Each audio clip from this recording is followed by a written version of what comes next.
আসসালামু আলাইকুম, welcome to BD study apps. Hello প্রিয় শিক্ষার্থী, তো তোমরা যারা এসএসসি বিএমটি দ্বাদশ শ্রেণীতে রয়েছে, আজকে টপিকটি তাদের জন্য। তো আজকে আমাদের টপিক হচ্ছে মূলত হিসাব বিজ্ঞানের আরো একটি অঙ্ক নিয়ে। তো তোমরা হচ্ছে হিসাব বিজ্ঞানের অঙ্কগুলো বারবার চাচ্ছিল, তো তোমাদের ধারাবাহিকভাবে আমি এই ভিডিওগুলো দিয়ে যাচ্ছি। তো তোমরা যারা স্পেশালভাবে কিছু শিখতে চাও তারা সরাসরি আমাদের সাথে কন্ট্যাক্ট করো, কারণ আমাদের স্পেশাল ব্যাচে তোমাকে আমরা ভর্তি করে দিলে সেখান থেকে তুমি অনেক কিছু শিখতে পারবে। তো আশা করি বিষয়টি তোমাদেরকে বোঝাতে পেরেছি। তো আজকে আমাদের টপিক হচ্ছে আমরা বেতন মজুরির আরেকটি অঙ্ক শিখবো। তো এর ফলে কিন্তু আমার মনে হয় না বেতন মজুরি নিয়ে তোমাদের আর কোনো সমস্যা থাকবে, কারণ আমি এই বিষয়টা নিয়ে অনেকগুলো টপিকের আলোকে তোমাদেরকে ভিডিওগুলো তৈরি করে দিয়েছে। তো আরেকটা কথা বলতে চাই, তোমাদের জন্য রয়েছে আমাদের স্পেশাল ব্যাচ বা স্পেশাল সাজেশন। তো তোমরা যেটা সেটা আমাদের কাছ থেকে নিতে চাও তাহলে তোমাকে 510 টাকা পেমেন্ট করতে হবে, এবং এর ফলে কিন্তু তোমাদেরকে আমরা আমাদের স্পেশাল ব্যাচে অ্যাড করে দেবো। তো চলো শুরু করি আমাদের আজকে ভিডিওটি। ইমন ফার্নিচার্সের 3 জন শ্রমিক ক, খ, গ 2018 সালের ফেব্রুয়ারি মাসে মজুরি পরিশোধের বিবরণ নিম্নে দেওয়া হলো। তো এই অঙ্কটা কিন্তু 2016 সালে আসছিল। হ্যাঁ, তো বিবরণ: ক টাকা, খ টাকা, গ টাকা। মূল মজুরি সাপ্তাহিক 1200 টাকা ক পাই, আর খ হচ্ছে 1000 টাকা এবং গ হচ্ছে 800 টাকা পাই। মহার্ঘ ভাতা মজুরির উপর কর 20%, আচ্ছা উভয় তিনজনের 20% নিতে হবে। বাসস্থান বা এরকম সম্ভবত বাসস্থান হয়তো সফটওয়্যারজনিত হয়তো বা ইস্যুতে সমস্যা হয়েছে। বাসস্থান ভাতা মজুরি 40%, 50%, 60%, কোনো বিষয় না। অতিরিক্ত কাজের মজুরি, এটা বলে ওভার টাইম মজুরি, এটা আমরা দেখে দিলাম, দিয়ে দিয়েছে। উৎসব বোনাস মূল মজুরির উপর 50% করে তিনজনই পাবে। নিরাপত্তা তহবিলে কর্তন 1% করে।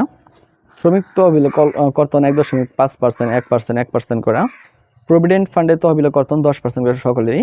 অগ্রিম মজুরি কর্তন 100 টাকা করে এবং 80 টাকা করে।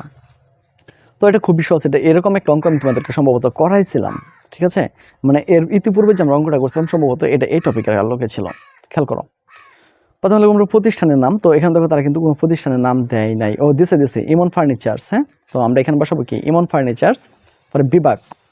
বিভাগ মানে কি, এটা তো যেহেতু উৎপাদন বিভাগ, যেহেতু শ্রমিক উৎপাদন করে, তাহলে উৎপাদন বিভাগ, জুলাই মাস প্রথম সপ্তাহ 2018 সাল। মজুরি বিবরণী প্রথমে লিখব শ্রমিকের বিবরণ, পরে লিখব উপার্জন সমূহ, পরে লিখব কর্তনাদি। ঠিক আছে, উপার্জন সমূহ কর্তনাদি।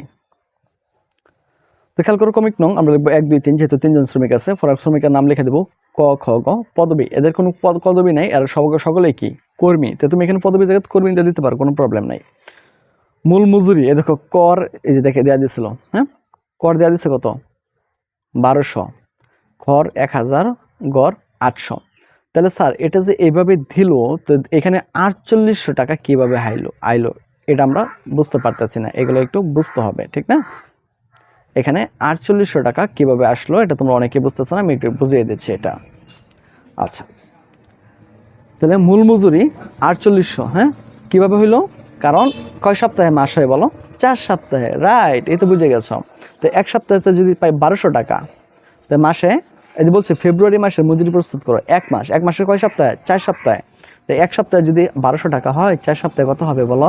4800 টাকা। যে 4800 টাকা বসাই দিয়েছে, পরে সে পাইতো 1000 টাকা করে এক সপ্তাহে, তাহলে 4 সপ্তাহে কত হবে বলো? 4000 টাকা। তারপরে ও পাইতো 800 টাকা করে, তো 4 3200 টাকা। এই দেখো 3200 টাকা হয়ে গেছে, বুঝছো? এই তো বুঝতে পারছো। তারপরে দেখো মহার্ঘ ভাতা মজুরির উপর 20%। এটার 1200-র উপর 20% করবা, 1000-এর উপর 20% করবা, 1000-এর উপর 20% করবা না। এটা 1200 মানে কি 4 দ্বারা গুণ করছিলাম না 4800, 4800-এর 20% করবা। 20% করে হাইরা এই যে মহার্ঘ ভাতার ঘরটা আছে না, এখানে বসাই দিবা। পরে সেম 4000 টাকার উপরে আবার তোমাকে 20% করতে হবে, যেটা পাইবা সেটা এই ঘরে নিয়ে আসবা। আবার 3200 টাকার উপরে আবার 20% করে এই ঘরে নিয়ে আসবা, বুঝছো? পরে সে বাসস্থান কি বলছিল? মজুরির উপর 40%। তো 40% বলতে কি বোঝায়? 4800-এর উপরে 40% করে দেবা, এই টাকাটা পাই যাবা। পরে 50% করতে হবে তোমার হচ্ছে 4000-এর উপরে, তাহলে তুমি এই টাকাটা পাই যাবা। হ্যাঁ, আর 3200 টাকার উপরে করতে হবে তোমাকে কয় পার্সেন্ট? 60%, তাহলে তুমি এই টাকাটা পাই যাবা। তো আশা করি তোমরা এটা বুঝতে পারছো। তারপর হচ্ছে ওই যে অতিরিক্ত মজুরি, এটাকে বলো ওভার টাইম। তো ওভার টাইম 400 টাকা, 500 টাকা, 600 টাকা দেওয়া দিচ্ছে, সরাসরি আমরা এগুলো বসাই দেবো 400, 500, 600, বুঝছো? একদম সহজ না? হ্যাঁ। তারপরে দেখো উৎসব বোনাস মজুরির উপর 50% করে। এখানে যে মজুরিটা পাইছে যে 4800 50% নিবা, 4000 50% নিবা, 3200 50% নিবা, টাকাগুলো বসে গেলো। এখন এই যে এখান থেকে যে এই থেকে এই পর্যন্ত যোগ করে এই ঘরে বসাইবা, এন থেকে যোগ করে এই মানে এই পর্যন্ত যোগ করে এই ঘরে বসাইবা, সেম এইভাবে। হ্যাঁ, পরে কি করবো? এই সবটা যোগ করবা। দেখো 4800, 4000, 3200 যোগ করে আমরা এই ঘরে বসাবো।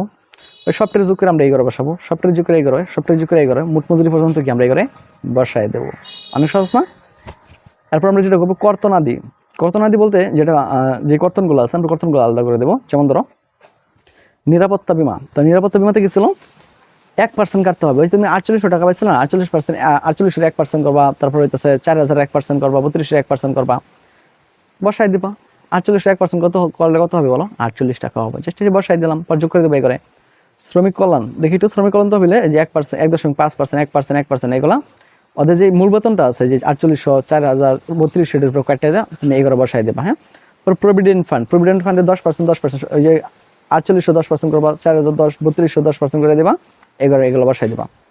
পর অগ্রিম কর্তন, তো অগ্রিম কর্তন 100 টাকা করে দেওয়া আছে, আমরা এগুলো এখানে বসাই দেবো। পর সব এই সবগুলো আমরা যোগ করে দেবো এগুলো। হ্যাঁ, যোগ করে দেবো, এই সবগুলো যোগ করবো। যোগ করার পরে যে আয়টা আছে না, আয় থেকে এই যে মোট আয়, মোট মজুরি থেকে মোট কর্তনটা বাদ দিয়ে দেবো, যেটা থাকবে এটা হচ্ছে নিট মজুরি। পরে জাস্ট আমরা অ্যাড করে দেবো, এই তো হয়ে গেল, একদম পানির মতন ক্লিয়ার, ঠিক না? তো মার দিয়ে কেল্লা, এগুলো খুবই সহজ। তো আজকে এখান থেকে বিদায় নিচ্ছি, কথা হচ্ছে আবার এক নতুন ভিডিওতে। সে বন্ধু সকলে ভালো থাকো, সুস্থ থাকো এবং সাথেই থাকো বিডি স্টাডি অ্যাপসের।